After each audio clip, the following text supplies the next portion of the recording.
but my parents told me I could have your cat.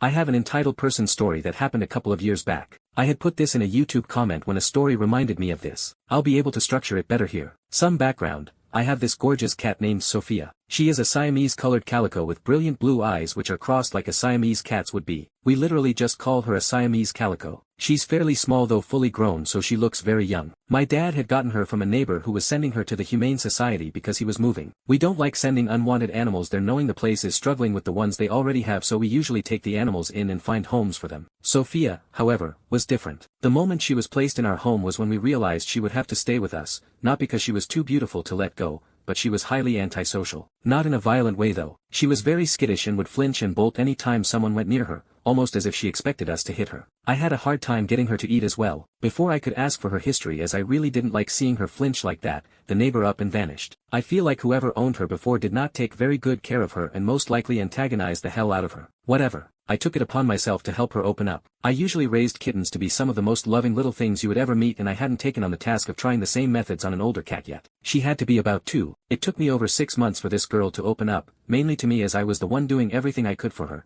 and by the time a year had passed, she had become more accustomed to not hiding and running from the family. She still doesn't like seeing the vet though, or like being picked up. On to the incident. My brother was friends with this particular girl, entitled Teen or E.T., who had come over to the house on occasion. She looked about 16 or 17. I was about 8 years older and usually kept to myself, so I didn't know much about her. Well, one day, Sophia had become comfortable enough to chicken on one of the chairs out in our living room. She usually stayed in my room or the back of the house as she was still skittish around strangers. E.T. took one look at her and fell in love, a common reaction with those who catch a glimpse of Sophia. The cat also took one look at her, then noped out of the room before E.T. could get to her, also a common reaction. That's when the begging started. She gushed over Sophia and begged me to let her take my cat. The only reaction I could muster at the time was laughing hysterically. I honestly thought she was joking and I brushed it off. Not once, not twice, but several times this chick came by and tried to persuade me to hand Sophia over to her. She even tried paying me for her when I told her the work I put into the cat to get her to the state she was currently in, and tried to convince me to change Sophia's name to something she wanted. Each time, she got the same answer: no. I found this very comical. It was almost cartoonish. I have never run into anyone who just demanded someone to give them their pet. Though, I should be thankful Sophia hates going outside. I would imagine this girl would have tried to take her if she saw her outside, if she could ever catch Sophia, that is. Each time my cat saw her, she disappeared within seconds. The comedy stopped when I realized that this girl would wait until I was away from my bedroom so she could go in and mess with Sophia. I caught her leaving my room quickly one day with the excuse, "I thought this was your brother's room." Instead of calling her out on it,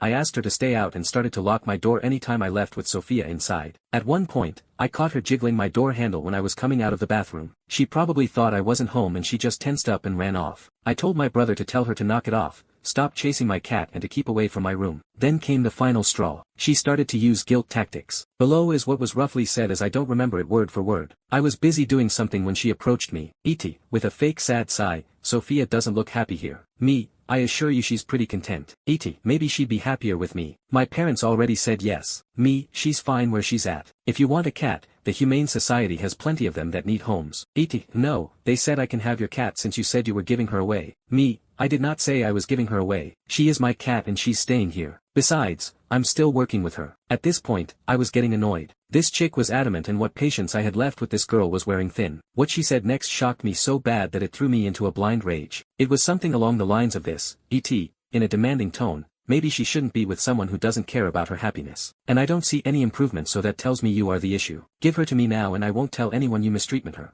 I don't know what was going through that empty blonde head of hers, but that was the wrong thing to say to me. How would that even help her case? Did she think that threat would actually work? I have never mistreated my animals under any circumstance, and even suggesting that I do is unforgivable. I remembered I went off on her. I don't remember exactly what I said, but later my brother told me it was almost like I was a part of some death metal band, and a lot of it was just screaming instead of words, and from his point of view, it was freaky. My family knows me as a laid-back, calm, peaceful person who rarely goes off on anyone, so when I start screaming, something was up. E.T. is hysterically crying at this point and running out of the room. My brother took her home without a word to anyone. I knew he knew what the girl was doing, so most likely in his mind, she deserved it. While I stopped screaming after she left, it took me hours to calm down, and for the first time ever, Sophia actually crawled into my lap and laid down when I finally sat down. I wanted to cry. This was a huge step for her, and it told me she understood to some extent. I was so damn proud. I just wish the memory wasn't tied to such a stressful situation for me. So my brother returns hours later and tells me what had happened. Of course, as any parent would be, the parents were livid seeing their daughter return return home in tears and demanded to know what happened. My brother told them everything, which caused E.T. to scurry off out of his view,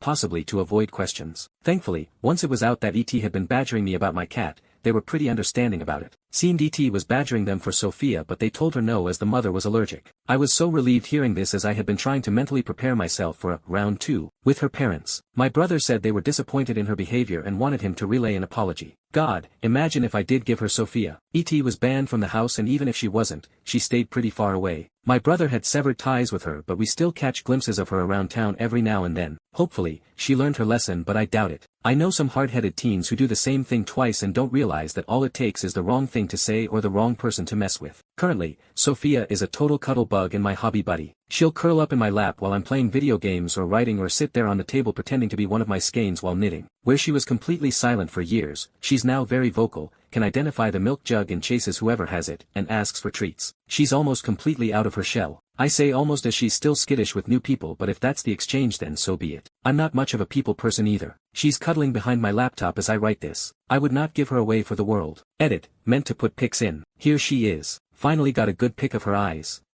Sleepy baby, toe beans, the chickening.